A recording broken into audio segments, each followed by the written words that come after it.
अस्सलाम वालेकुम। उम्रे पर अगर आप जा रहे हैं, तो अब आपको और भी बहुत ज़्यादा एहतियात करनी पड़ेगी क्योंकि पाकिस्तानी फ़ैमिली के साथ जो उम्रे पर गई थी, बहुत ख़तरनाक जो है वो मामला हो गया। तो आज की इस वीडियो में मैं आपको बताऊँगी कि उनके साथ क्या हुआ और आपने और मज़ीद क्या एहतियातें करनी हैं। तो पाकिस्तानी फ़ैमिली जब यहाँ से दिसंबर में गई, दिसंबर 2024 में जब ये वहाँ पर उम्रे के लिए गई, तो उन्होंने अपने जो बैग लिए थे, उन बैग्स को उन्होंने पहचान लिया वहाँ पर जाकर कि ये हमारे बैग हैं। क्योंकि इनके साथ क्या हुआ कि जो एक टैग होते हैं जो कि लगेज पर लगाए जाते हैं एयरपोर्ट के अमले की तरफ से, तो वो टैग उनके नाम के होते हैं, तो उन्होंने उनके तमाम लगेज पर टैग लगा दिए। वो टैग जो है वो टैग वाले जो लगेज हैं वो अंदर चले गए, वो फिर मुसाफिरों के पास नहीं होते। जब सऊदी एयरपोर्ट पे वो लोग पहुंचे, तो उन्होंने वो अपने बैग जो अपने बैग थे वो उठा लिए। अब वहां पर हेरा फेरी क्या हुई थी पाकिस्तान एयरपोर्ट पर, क्योंकि अमला मिला हुआ था, अमले के कुछ लोग मिले हुए थे जो कि पकड़े गए पाकिस्तानी हुकाम की तरफ से। जो है वो बहुत ज़्यादा इन्वेस्टिगेशन की गई फैमिली की तरफ से, जब वहाँ से हुकूमत को नोटिस आया वहाँ से सऊदी अरब की तरफ से, तो यहाँ पर बहुत ज़्यादा चेकिंग की और जो सीसीटीवी कैमरे होते हैं की तरफ उसको देख करके पकड़ा गया एक बंदे को, जो कि लगेज को लेकर प्लेन की तरफ जा रहा था। उसने टैग को बदला, यानी जो फैमिली थी उसके जो सूटकेस थे उसमें से एक सूटकेस का टैग उतार लिया गया और वो सूटकेस बगैर टैग के प्लेन में उस बंदे ने चढ़ा दिया जो कि अमले का था और मिला हुआ था। उसने उस टैग को उतारकर उस गैर कानूनी सामान वाले टैग पर टैग को लगा दिया जो कि इनके नाम का टैग था।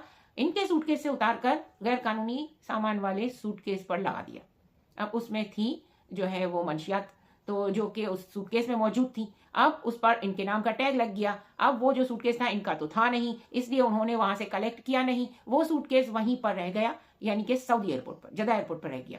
अब इन्होंने क्या किया कि अपना जो सामान था, जो इनको पता था, हर एक को पता होता है कि कौन सा सामान हमारा है, कौन से कलर का सामान हमारा है, वो उन्होंने कलेक्ट कर लिया। कलेक्ट करके वो लोग अपनी होटल पहुंच गए, होटल में अपना सामान रख दिया। और इनका जो एक बैग था ना उसका टैग नहीं था। उन्होंने ये चीज नहीं नोट की कि इनके तमाम बैग पर जो लगेज थे उन पर टैग लगे हुए, जबकि इनके एक बैग पर टैग नहीं है। हम भी ये चीजें नहीं देखते, इतनी ज्यादा कौन देखता है कि भाई टैग है कि नहीं है। टैग लगा दिया था हमारे सामने, फिर इसके बाद वहां से जो उठाया तो हमने भी नहीं देखे। लेकिन अब ये चीज सबको देखनी पड़ेगी कि आपके एक बैग पर टैग नहीं है, तो वो टैग किसी ने हटाकर किसी और चीज पर लगा दिया होगा, और वो चीज अगर गैर कानूनी हुई तो जाहिर सी बात है ये सारी की सारी आपके ऊपर वबाल आने का है। हुकूमत जो है वो वहाँ की बहुत सख्त है और इसकी सजाएं भी बड़ी सख्त है, सजाएं मौत है। तो उन्होंने क्या किया कि वो तो एयरपोर्ट से अपने होटल पहुंच गए, उनका तो क्लियर था, वो अपना सामान लेके पहुंच गए। अब वो जो बैग था जो लावारिस था जिसको उन्होंने उठाया नहीं था, तो जो जिन लोगों ने इसमें शामिल थे ना जो लोग, तो उनके कारिंदे उनके एयरपोर्ट के बाहर मौजूद थे। जैसे ही वो लोग अगर ये बैग लेकर के जाते तो वो पकड़ लेते, लेकिन वो बड़े अहमक थे। उन्होंने ये कैसे कोई भी अच्छी और नेक फैमिली होगी किसी और के लगेज को थोड़ी कोई देखेगी और कोई थोड़ी कोई उस चीज को अपना समझ कर ले लेगी। और हर बैग जो पट्टे पे चल रहे होते हैं, जो पट्टे पे इतने सारे बैग चल रहे होते हैं, तो क्या आप और हम जाते तो हमें पता नहीं, हम लोग क्या एक एक बैग का टैग देखेंगे? हम तो अपना सूटकेस देखकर दूर से पहचान लेंगे, हम तो सिर्फ उसी को उठाएंगे। तो ये उन्होंने कैसे समझ लिया कि कोई फैमिली किसी और के बैग के टैग को जो है वो देखती फिरेगी और उसको साथ एक एक टैग को देखेगी और ये तो हमारा, ये तो हमारा। ऐसे तो कोई नहीं, कोई चोर चपाटे थोड़ी है। वो तो अच्छी फैमिली थी, बुजुर्ग लोग थे, उन्होंने अपना बैग दूर से देखा। हम भी यही करते हैं, सब हर कोई ये करता है। तो अपना बैग दूर से देखा, लिया, एयरपोर्ट से निकले, अपनी होटल में पहुंच गए। अब वो जो है वो अमला था एयरपोर्ट का, सऊदी एयरपोर्ट का, उन्होंने पकड़ा और देखा कि भाई ये लावारिस बैग है, इसको तो कोई लेके नहीं जा रहा। चेक किया तो पता चला इसमें ड्रग्स है। अब मुझे ये समझ नहीं आ रही, दो चीजें, इतनी सख्त चेकिंग हर एयरपोर्ट से होती है, सऊदी एयरपोर्ट पे कम चेकिंग होती है। उन्होंने भी बाद में पकड़ा जब ये मतलब कि ये लोग चले गए थे, पता चला कि ये बैग है, तो फिर इसको पता चला अगर वो कोई लेकर चला जाता तो यकीनन ये तो निकल जाता। तो ये देखा जाए तो इस चीज में भी नामुकम्मलपन है। और पाकिस्तानी एयरपोर्ट से भी वो निकल गए, किस तरह से वो बंदे ने ये चेंज कर दिया इसका टैग, तो ये भी एक समझो कि एक क्वेश्चन मार्क बनता है दोनों मुल्कों पर। तो पकड़े गए वो बेगुनाह लोग जिन्होंने कुछ नहीं किया था, वो तो सीधा सीधा उमरा करने गए थे। अब क्या हुआ कि वो तो एयरपोर्ट से अपने होटल पहुंच गए, होटल से वो लोग अपना उमरा करने चले गए। उमरा करके जब आते हैं तो पता चला उनके कमरे के बाहर पुलिस खड़ी है। उनको पता ही नहीं, उनको कुछ नहीं पता कि ये पुलिस क्यों खड़ी। देखा फिर बाद में पता चला कि ये लोग कह रहे हैं कि आपका एक बैग एयरपोर्ट पे रह गया था। तो उन्होंने कहा कि नहीं, हमारा तो कोई बैग एयरपोर्ट पे नहीं रहा, हमने तो कोई एयरपोर्ट पे से बैग जो है वो लिया ही नहीं, हमारा तो कोई छूटा ही नहीं, हम तो अपने लेकर के आ गए। अब उन्होंने एयरपोर्ट से जब घर है तब भी इनको नहीं पता कि इनका एक टैग नहीं लगा हुआ। ये चीज को देखने की, को देखता है, अब देखनी पड़ेगी। अब ये चीज सबको देखनी पड़ेगी कि आपका टैग मिस तो नहीं है। अगर मिस है तो उधर ही आपको एयरपोर्ट पे बोलना पड़ेगा हमारे इस बैग का टैग मिस है, ये टैग किसी और चीज में मुलव्वस किया गया है और वो हमारा बैग नहीं, ये हमारा बैग है। ये तो आपको आप करना ही पड़ेगा। तो अब आंखें खोल लीजिए सब लोग। और पाकिस्तान का अमला तो बहुत ज़्यादा जो है वो अवेयर हो गया है और इस चीज़ को बहुत ज़्यादा अब उन्होंने बहुत केयर करनी शुरू कर दी है। और जो 9 लोग इस चीज़ में शामिल थे उनको पकड़ लिया गया है। माशाल्लाह बहुत मतलब ध्यान रखा गया और अब मज़ीद और भी इस चीज़ में इम्प्रूवमेंट आएगी। लेकिन हमें भी अपनी आंखें बंद नहीं करनी। सीधे साधे लोग बेचारे जाते हैं और देखें किस चीज़ में फंस जाते हैं। अब उनको 16 दिन तक जो है वो पुलिस लेकर चली गई और पुलिस ने, वहां की सऊदी पुलिस ने इनको 16 दिन तक अंधेरे कमरे में रखा। बताएं बुजुर्ग लोग दवाइयों के बगैर किस तरह से अंधेरे कमरों में उन्होंने अपने दिन गुजारे होंगे और किस तरह से उन्होंने जो है वो अपनी रातें गुजारी होंगी बगैर दवाइयों के अंधेरे कमरे में, औरतों को अलग आदमियों को अलग। फिर ये पाकिस्तानी हुक्काम ने माशाल्लाह बहुत कोशिश की और जो है वो वहाँ की हुकूमत को जो है वो बात की और उनसे बातचीत करके ये तमाम एविडेंस उन तक पहुँचाए और तमाम बातें गुफ्तगू की और इनको कायल किया और इस बात पर राज़ी किया। ये सबसे बड़ा मसला था। ये सबसे बड़ा मसला था और कोई समझे कोई मौजज़ा हो गया कि वहाँ से फिर जो है वो पाकिस्तानी हुक्काम ने उन पाकिस्तानी लोगों को जो उम्रा करने के लिए फैमिली गई थी उनको ले आए। तो अभी आगे जो है वो देखिए आपने कि किस तरह से पाकिस्तानी हुक्काम जो है वो उन्होंने काम किया और किस तरीके से उन 9 लोगों को पकड़ा, सीसीटीवी कैमरों में देखा। ये बहुत बड़ी कोशिश की और कामयाबी इनको मिल गई। लेकिन आइंदा ये ना हो इसके लिए इन्होंने इनको करना है बहुत कुछ और भी कोशिशें करनी है ताकि आइंदा ऐसा काम ना हो। इससे मुल्क की बदनामी होती है। ये लोग जो हैं वो इस तरीके की चीज़ें करते हैं जो ग्रो होते हैं। तो ये सब चीज़ें हम लोगों को भी अब अपनी आंखें खुली रखनी है। उम्र पर जाएं या कहीं भी और जाएं, आप अपने टैग जरूर देखें कि आप जिस बैग को पट्टे से उठा रहे हैं उस मुल्क पहुंचने के बाद तो आप देखेंगे उसमें आपका टैग है या नहीं। इस चीज को अगर आपने नहीं देखा तो हो सकता है आप भी इस चीज का निशाना बन जाएं। टैग मस्ट है। टैग को उठाएं तो भी टैग देखें। टैग को जब आप अपने मौजूदगी में लगवाएं, जब वो लोग लगा रहे हो तो फिर जब उठाएं तो देखें कि टैग है या नहीं है। इन चीजों को देखना अब आपके लिए बहुत जरूरी है। देखिए इस क्लिप को कि किस तरह से वो बुजुर्ग शहरी जो हैं वो परेशान बेचारे हैं, वो हुक्काम आला के साथ जो ये वीडियो है, ये प्रेस कॉन्फ्रेंस है, इसको आप ज़रूर देखिए और कमेंट में मुझे ज़रूर बताइएगा कि आप लोग इस बारे में क्या कहते हैं। उम्रे के लिए सऊदी अरेबिया गए और उस दौरान एयरपोर्ट के ऊपर एक पूरा गैंग था जिसने इनका बैग का टैग चेंज कर लिया और जो ड्रग्स से भरा हुआ बैग था वो इनके नाम का टैग कर दिया। ये जब बेल्ट से अंदर चला जाता है और अंदर जाके जब वो जहाज़ में लेके जा रहे थे उस टाइम वक्त की बात है। और उसके बाद जब सऊदी अरेबिया गए और वो बैग पकड़ा गया तो इन पांचों फैमिली मेम्बर्स को उन्होंने डेफिनेटली एक ड्रग्स का 2 kg आइस थी उसमें, तो उन्होंने उसी तरह ट्रीट करना था। उसके बाद DGANF ने 48 घंटे और इनकी टीम ने उस केस को सॉल्व किया।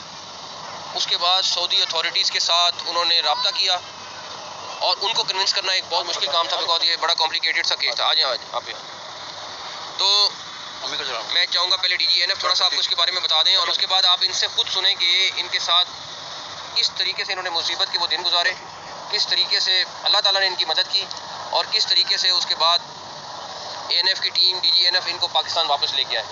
ये एक बहुत बड़ा वाक़या है और मेरा ख्याल है कि और हमने फैसला किया इंटीरियर मिनिस्ट्री ने कि जितने लोग जिन्होंने इसके ऊपर काम किया है उन सबको हम अवार्ड के लिए नॉमिनेट करेंगे इंशाल्लाह ताला। इसकी थोड़ी सी समरी जो है वो जन साहब आपको पहले बताएंगे। जन साहब बिस्मिल्लाहिर्रहमानिर्रहीम। ये 23 दिसंबर का वाक़या है जिसमें सऊदी अरब की फ़्लाइट पे मेरा बैठ जी 23 दिसंबर का वाक़या जिसमें यहाँ से जद्दा की फ़्लाइट लाहौर से उसके बीच में एक ग्रोह जिन्होंने इस मासूम फैमिली का बैग जमा होने के बाद उसको टैग को रिमूव करके उसके अंदर 2 किलो आइस का बैग उसके ऊपर वो टैग लगाया और इस तरह ये यहाँ से ड्रग को स्मगल करके जद्दा पहुँचाना चाहते थे। उसके बाद जो ही हमें इतला मिली हमने उसमें मशकूक अफराद को जहाज़ से उतारा, इन्वेस्टिगेट किया और उसकी बेस पे हमने सऊदी अरब से ये इंटेलिजेंस इन्फॉर्मेशन शेयर की, जिसकी वजह से बाद में जब उन्होंने इस फैमिली से रब्ता किया तो हमने उनको ऑलरेडी एक इन्फॉर्मेशन दी हुई थी। उसका फ़ायदा ये हुआ कि हमने उनको उसका सोर्स, उससे लिंक जो पूरा ग्रोह था जिसमें 9 अफराद शामिल थे, जिसमें सर्विसेज स्टाफ के लोग कुछ थे और कुछ लाहौर के अंदर एक प्राइवेट वर्कशॉप जहाँ पे ड्रग्स सप्लाई की गई थी, उस पूरे ग्रोह को हमने उस 48 घंटे के अंदर अंदर गिरफ़्तार किया और वो तमाम शवाहिद, वो तमाम सबूत वो हमने जब सऊदी गवर्नमेंट को दिए उसके बाद वो इस नतीजे पे पहुँचे कि ये बेगुनाह फैमिली है और इस वजह से सिर्फ 48 घंटे के अंदर अंदर इनको इमीडिएट रिलीफ दी गई। उसके बाद उनका अपना जो प्रोसेस था उसको रिजॉल्व करके आज ये फैमिली यहाँ पे मौजूद है। अभी इस फैमिली से हम गुजारिश करेंगे कि वो आपको बता देंगे कि क्या हुआ और किस तरह इनको हुकूमत पाकिस्तान ने और ANF ने मिल के अलॉन्ग विद ASF और जो हमारी फॉरेन मिनिस्ट्री, हमारे जो पाकिस्तान एम्बेसी सऊदी अरब में है और उनके जो कंसर्न स्टाफ है, किस तरह ने उन्होंने सब ने मिल के इनको इस मुश्किल से बचाया। Thank you very much. वरना ये सारी ज़िंदगी वापस नहीं आ सकते थे। बिल्कुल आए, आप भी आए, आप भी आए, आप भी आए।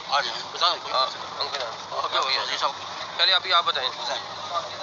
मैं बहुत शुक्रगुजार हूँ अपनी हुकूमत के ANF वालों के और हमारे DG साहब की। उन्होंने हमारी बहुत मेहनत कोशिशें की हैं और हमें निकालने के लिए।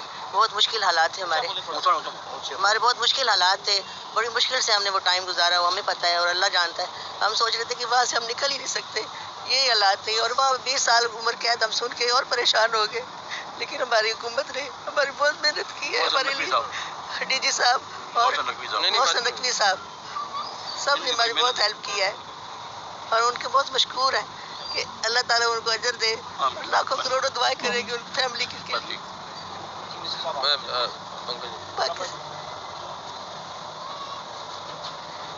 बस हम 23 तारीख से रवाना हुए थे, तो होटल में पहुंचे तो बस उम्रा किया हमने। तो दूसरे दिन फिर तीसरे दिन वो आगे तफ्तीश वाले, तो हमें पता नहीं था। वो कहते आपके कोई बैग रह गया। हमने कहा कोई हमारा कोई बैग नहीं रहा, तो ना हमारा कोई तलक अटैक, कोई मसला नहीं। उन्होंने फिर तफ्तीश हमारे बक्से चेक कर लिए, कर के फिर हमें साथ पकड़ के ले गए। नहीं हम तफ्तीश करेंगे, उधर आपको बैग दिखाएंगे। तो हम वहाँ ले गए, तो उन्होंने बैग दिखाया। हमने कहा हमारा ये बैग नहीं है, ना हमारा इसका कोई तल्लक है। उसके बाद उन्होंने फिर तफ्तीश करके केस बना के तो अंदर कैद कर दिया, कपड़े बदल दिए और सारे बेड़ियाँ लगा दी। तो बस 15-16 दिन हम मतलब ऐसे ही गुजारा करते रहे अंधेरे में ही। तो क़यामत आ रही थी हम पे। आप भी बोलेंगे तो मौसम साहब नकवी साहब की मेहरबानी से दोबारा ले गए और तामन से हुकूमत की तरफ से रखा। ये हमें रिलीफ मिला। वो तो आपके कमेंट पढ़ के दूसरे लोग भी इससे अवेयर हों, क्योंकि कमेंट हर कोई पढ़ता है और कमेंट मैं भी पढ़ती हूँ। तमाम कमेंट्स के जवाब देने की पूरी कोशिश करती हूँ। वीडियो अगर अच्छी लगी हो तो लाइक शेयर ज़रूर कीजिएगा, क्योंकि आपके लाइक शेयर जो है वो हमारे लिए बहुत इंपॉर्टेंट है और हमारी हौसला अफजाई होती है। और बहुत बहुत शुक्रिया वीडियो देखने का। अपना बहुत ख्याल रखिएगा। अल्लाह के बाद।